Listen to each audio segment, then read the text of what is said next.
ton to get to coming out of this weekend. I want to start with injuries, and then we get to everything else, football, and then recruiting as well. But the latest with several guys, maybe starting with David Sanders Jr.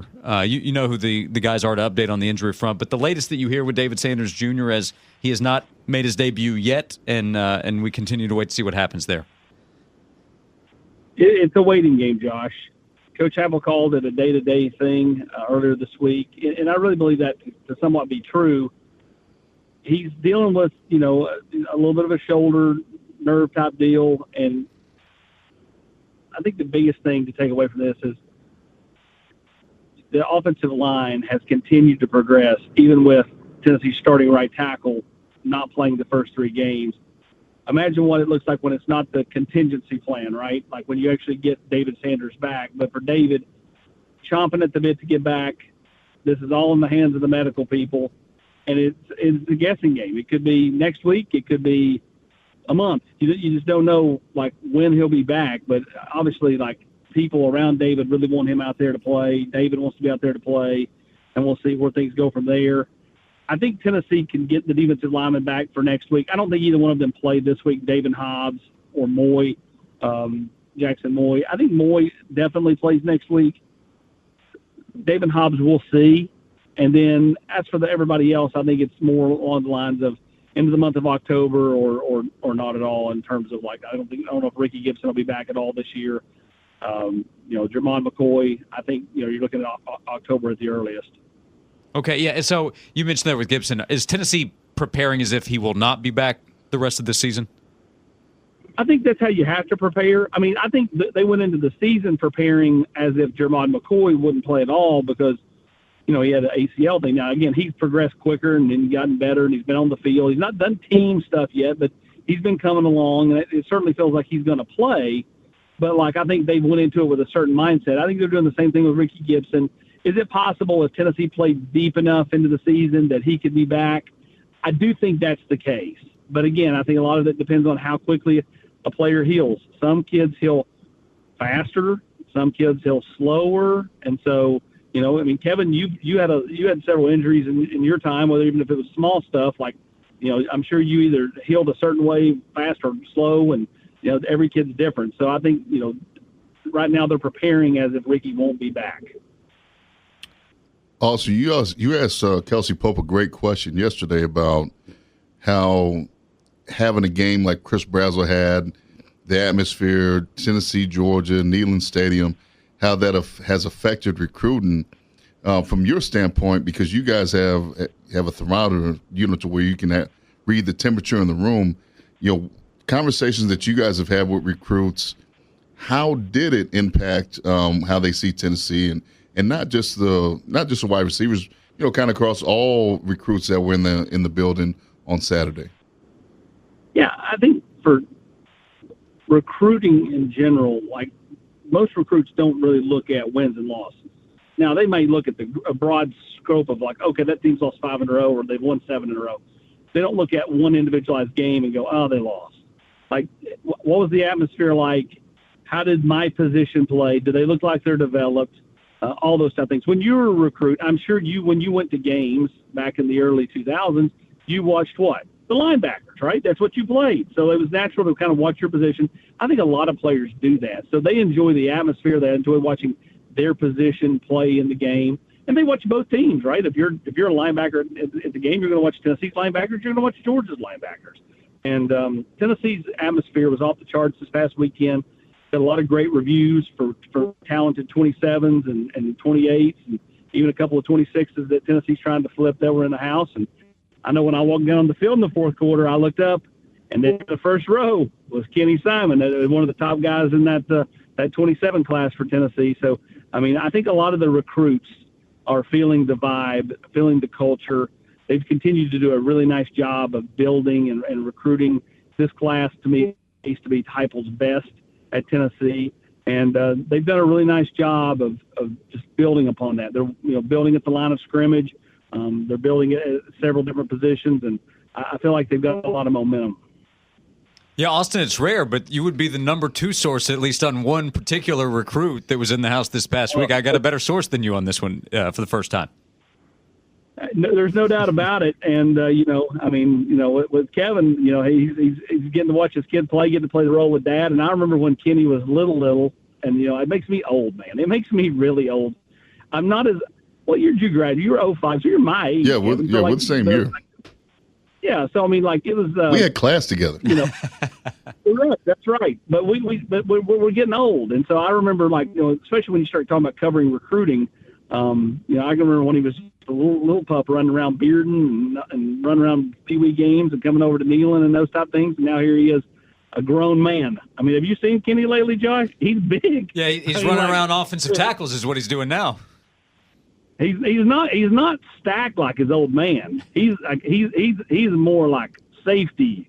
Yeah, he's a tall drink of water.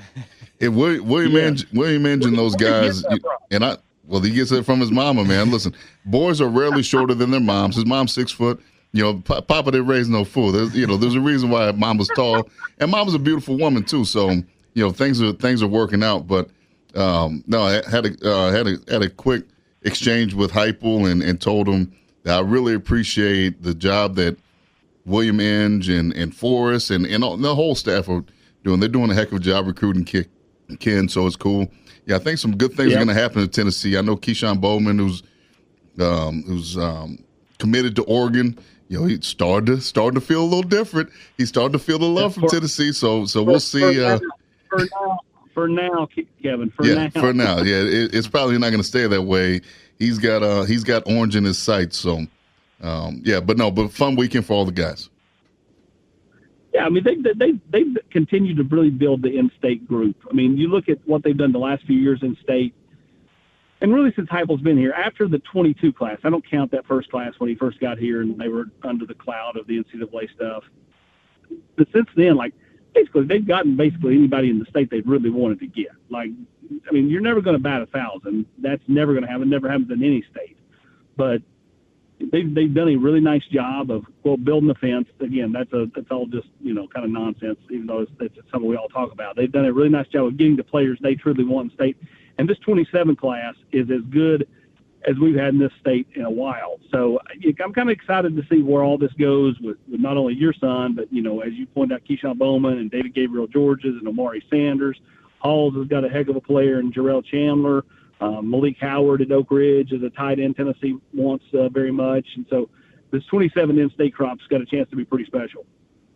Austin Price is with us, Volquest.com. Austin, we were talking about the defense earlier, and injuries affect part of this conversation as we were talking about guys that are out at corner. But how do you think Tennessee staff looks at who has stood out, played well on defense, how they want to handle the secondary moving forward? If they are right now without McCoy and Gibson, do they keep playing Redmond full-time at corner? Does Boo Carter play more? What do you think happens moving forward there with personnel on the defense and especially in the secondary?